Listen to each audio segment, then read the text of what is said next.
윤석열 정부의 초기 내각 2차 명단이 발표됐습니다. 1차 때처럼 능력과 인품을 인선 기준으로 삼았다는데요. 자세한 면면 살펴보겠습니다. 최창렬 용인대 교수 나오셨습니다. 교수님 어서 오십시오. 예. 반갑습니다. 예. 저 오후 2시 오늘 윤석열 당선인이 직접 내각 후보자 8명과 김대기 대통령실 비서실장 발표했죠. 전체 인물, 의외 인물도 있고 예상했던 인물도 있는데 우선 총평을 좀 부탁할까요? 1차 때 이제 전문가 위주로 이제 인선을 했는데 2차 때도 역시 전문가 쪽을 많이 기용한 것처럼 보입니다.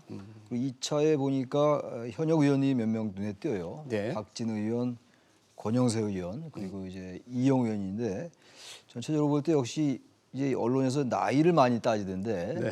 40대 이하는 역시 안 보입니다. 40대 젊은 층은 없고요. 한동훈 이제 법무장관 내정자가 만 49세인가 그런데 네. 어쨌든 간에 좀 젊은 층은 잘 눈에 띄지 않고 여성은 이번에도 이제 이영 의원이죠. 이영 중소벤처기업부 장관 후보자 이영 의원. 의원이 여성이고 네. 1차 때는 김현숙 전 의원인데 네. 여가부 장관 후보자로 내정된 이제 김현숙 전 의원이 여성이었고 네. 여성 역시 눈에 잘 안 띄어요. 그러니까 이제 여성하고 나이가 좀 이제 60대라는 거. 그래서 처음에 뭐 서호남 또 뭐 경육남은 이제 경상도 60대 남성이다 이렇게 얘기를 했던 거였는데 예. 서호남은 인수위 때 그랬던 거고 서울대 50대 남성 뭐 이렇게 예. 얘기했던 건데 예. 그러니까 윤석열 당선인의 그 얘기가 예. 일부러 어떤 의도적으로 어떤 뭐 지역이나 어떤 성별이나 나이 이런 거 잘 안배하지 않겠다. 그런 뭐 안배하지 않겠다라기보다도 그런 것들이 인선 기준은 아니다 이렇게 얘기를 했기 때문에 예. 그 원칙에 충실한 인사라고 일단 봅니다. 전체적으로. 네. 예.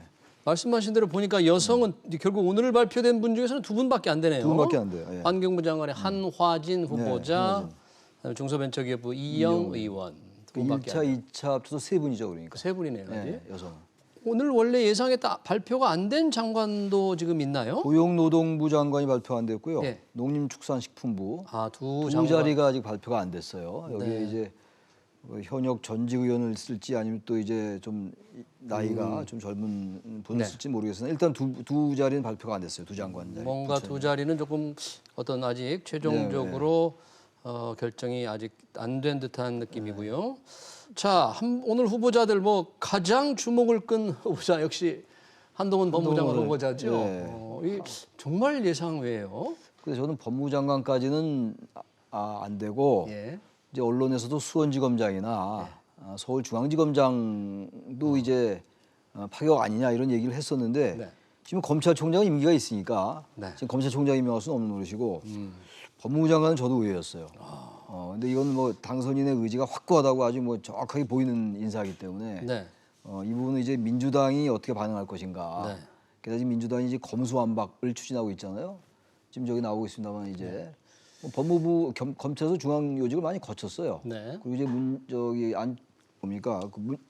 윤석열 검찰총장 때 네. 대검찰청 반부패강력부장으로 임명을 했었고. 네. 그러니까 뭐 사실 경력으로 볼 때 네.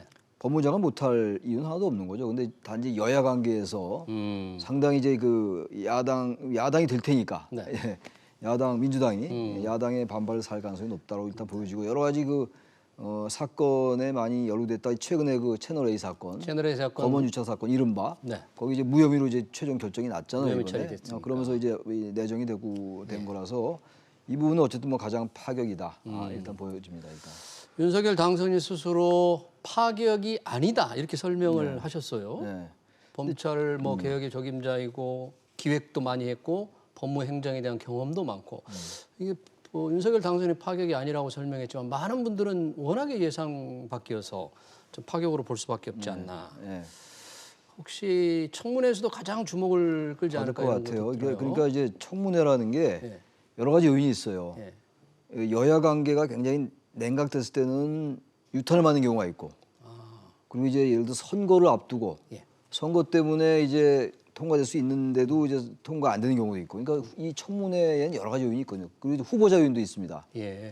후보자가 워낙 유능하면 아무리 그런 요인이 있어도 통과시킬 수밖에 없는 경우가 있고 네. 반대로 아주 유능한데도 불구하고 그런 아까 말씀드린 그런 요인 때문에 낙마되는 경우가 있는데 예. 한동훈 검사장 같은 경우는 이제 정치적 요인이 많이 개입될 수밖에 없겠죠. 네. 제가 봐도 사실 능력 면에서는 그렇게 뭐 전혀 파격이 아닐 수 있어요. 네. 단지 이제 워낙 한동훈 검사장이 이제 이 문재인 정권에서 네. 이 정권과 굉장히 불편한 관계였기 때문에 그리고 핍박을 많이 받고 이랬기 때문에 이제 이 법무장관 후보자로 내정된 게 네. 파격으로 보이는 건데 아무튼 가장 뭐 인사청문회 때 뜨거운 인사청문회가 될 것 같고 또 보니까 전체적으로 아까 제가 말씀 빠뜨린 것 중에서 하나가 네.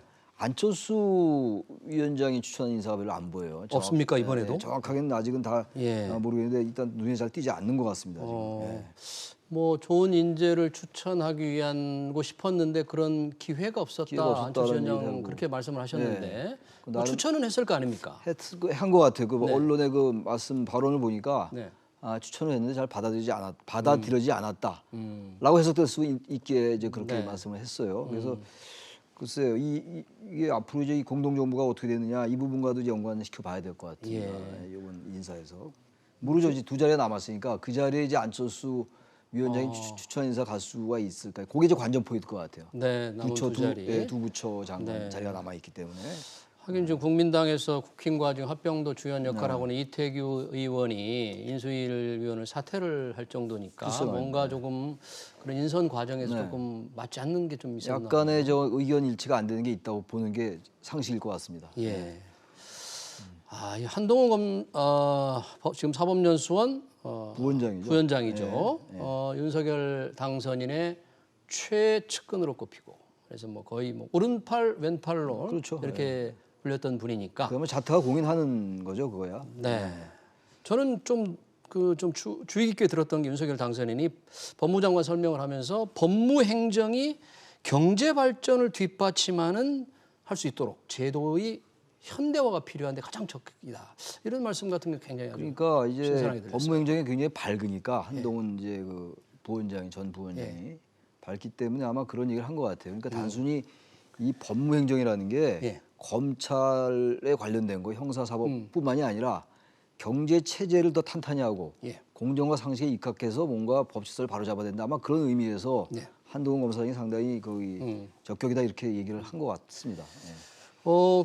또한 이제 보면은 인물들을 보면 사회부총리 겸 교육부 장관 후보자 김인철 전 외대 총장도 조금 의외의 인물인가요? 외대 총장이 올해 2월에 총장을 그만뒀어요. 2월에 그만두자마자 그래야 뭐 지지난달이잖아요. 2월달에 그만두면서 바로 이제 교육부 장관으로 오는 거거든요. 그러니까 뭐 교육자니까 네. 학교에 있는 분이니까 뭐 특별히 뭐 파격이라 보기 어렵고 예. 이분도 나이가 57년생이에요. 네. 그러니까 이제 대학 정년 퇴직할 때가 다 된 이제 그런 연세고 예. 그러니까 이 부분 같은 경우는 그렇게 파격이라 보기 어렵죠. 네. 학교에 있던 분이 이제 교육부 장관으로 온 거니까. 그렇죠. 지난번에 유은혜 장관 같은 경우는 정치인이 됐단 말이에요. 네. 그러니까 이번에는 아무튼간에 정치인은 좀 배제한 것 같긴 해요. 지금 보니까 정치인은 지금 1차까지 포함해서 4분이에요 현재. 네 분. 추경호 의원, 박진 의원. 박진 의원은 지금 외교부 외교부 장관 장관 후보자. 후보자고 네. 권영세 의원은 통일부 장관 후보자로 네. 내정됐고 이영 의원은 아까 말씀드린 이제 중소벤처기업 중소벤처기업부. 여성이죠. 네. 이영 의원. 음. 그 추경호 의원은 이제 경제부총리로 이제 1차 인선 때 이제 네. 발표가 됐던 분이고 그 전체적으로 볼 때 의원 출신, 정치인 출신은 조금 배제된 느낌입니다. 전체적으로 네. 볼 때는 4명이면 그렇게 비율이 높다고 보기 어렵죠. 지금 현 정부에 비해서는요. 권영세 의원은 원래 당으로 돌아가서 선거를 마치고 당으로 돌아가서 행정부 윤석열 행정부를 좀 뒷받침하는 당에서 좀 뒷받침 일을 하고 싶다는 의사 표시를 좀 했던 것 같은데 당선인이 결국은 함께 내각에 있어 달라고 이렇게 꼭 잡은 모양이죠. 권영세 의원은 이제 검찰 출신이긴 합니다만 당 사무총장도 했고 이번에 이제 인수위 부위원장이고 현재 그리고 선대본부장을 했죠. 총괄 선대본부장을 지난 선거 때. 근데 경력을 보니까 예. 독일 통일에 대해서 그 칼럼도 쓰고 그랬더라고요. 독일 통일에 대해서 그 기민당, 기사당, 기독교 민주당, 기독교 사회당 이제 그 독일의 그 연정한 정당들이잖아요. 기민 기사당의 동방 정책. 예. 그 동방 정책이 이제 그 빌리 브란트 수상이 독일 통일에 기여했던 서독 수상이었습니다만 네. 그게 동방 정책 아닙니까? 오스트 폴리티크라고 그래가지고 그 동방 정책에 대해서 관심이 많더라고요. 예. 그래서 주중대사도 했고 그렇기 때문에 예. 통일부의 위상이 좀 약했었잖아요. 뭐 통일부 폐지론도 나오고 그리고 네. 이 작년도인가 이준석 대표하고 통일부에 대해서 네. 이준석 대표는 통일부 폐지해야 된다 여가부와 함께. 네. 그때 권영세 의원이 그건 말이 안 된다. 통일부의 위상을 그렇게 가져가면 안 되고 통일부 존칭을 주장했었고 네. 그 주중대사도 했고 하기 때문에 윤석열 정부가 뭔가 대북 정책에서 좀 강경하게 될 거 아니냐 네. 그렇게 지금 이런 예상들을 하고 있는 거 아니겠어요? 근데 권영세 의원이 중도 적이고 네. 기본적으로 주중대사가 있기 때문에 윤석열 정부의 그 대북 정책의 톤을 좀 다운시킬 수 있는 그건 상당히 그 전 권영세 의원이 통일부 장관 된 건 이건 잘된 인사 같아요. 아, 그래요? 제가 볼 때. 한때 그 통일부 폐지론이 작년에 좀 나왔었는데 나왔었죠. 당에서 그를 일축했던 분도 역시 권영세 권영세 의원이었다고 그래요? 네, 그러니까 권영세 의원이 이 통일 문제나 이 대북 문제나 이런 쪽에 또 국정원에도 근무한 적이 있었고 예. 안기부죠. 국가안전기획부의 정책보좌관실에 근무도 했고 그 젊을 때 그러다가 이제 2002년도에 보궐선거제 국회로 들어왔는데 검찰 출신이고 현역 의원이라서 통일부에 좀 안 어울릴 것 같게 생각될 수 있는데 그렇지 않다고 저는 봐요. 그렇군요. 이번에 이제 정치인을 배제하는 두 곳의 법무부 장관과 행정안전부 장관은 정치인을 배제하겠다 해서 행안부 장관 후보로 이상민 판사 출신이죠, 이분은? 판사 출신입니다. 이분은 어떤 경력을 가지고 있는 분입니까? 이상민 이분은 국민권익위 부위원장을 했어요. 국민권익 부위원장을 했고 예. 판사 이제 법원을 두루 거쳤고 말이죠. 예, 예. 그래서 이분도 뭐 특별히 그렇게 뭐 파격적인 인사로 보기 어렵죠. 예. 국민권익위를 했었고 하니까 행안부니까. 그러니까 대체로 예. 1차 인선도 그렇고 2차 인선도 그렇고 네. 좀 안정되고 전문가형이 좀 많은 것 같아요. 전체적으로 볼 때. 그건 아마 윤석열 당선인의 인사 방침이라고 봐도 될 것 같습니다. 앞으로 다른 인사도 그렇게 갈 가능성이 높다 이렇게 보입니다. 네. 오늘 이제 청와대 비서실장으로 내정된 김대기 전 청와대 경제수석 또 정책실장도 했는데 이 정통 경제관료가 이런 청와대 비서실장, 지금 대통령실의 네. 그 비서실장으로 이렇게 내정이 되는 것 조금 드문 일이죠. 그 드물죠. 비서실장 하면 아무래도 좀 이제 그 비서실 좀 장악하고 예. 뭔가 좀 이 청와대의 힘을 강화시키고 뭐 이런 쪽 인사가 많았거든요. 가장 이제 눈에 이제 기억에 남는 인사가 김기춘 실장이었잖아요. 왕 실장이라는 그 네. 별명이 붙을 정도로. 근데 청와대를 좀 이렇게 축소시키겠다. 그게 지금 이 새 정부의 그 기조잖아요. 예. 아마 이제 거기에 충실한 것 같아요. 그러니까 이제 총리도 경제통이고 총리 후보자 한덕수 그렇죠. 총리 후보자도 예. 경제통이고 비서실장도 경제통이에요. 경제통이고. 그러니까 완전 히 경제 쪽으로 그러니까 좀 실무형, 경제, 관료 전문가형 그런 쪽으로 가는 개념이라고 봐야 됩니다. 그러니까 대통령과 내각과의 어떤 연계, 어떤 그런 고리 이런 쪽에 무게를 두는 것이지 뭔가 실세형으로 해가지고 뭔가 장악하고 당정을 장악하고 이런 쪽의 개념은 아닌 것 같습니다. 일단 예. 김대기 후보자의 경우도. 예.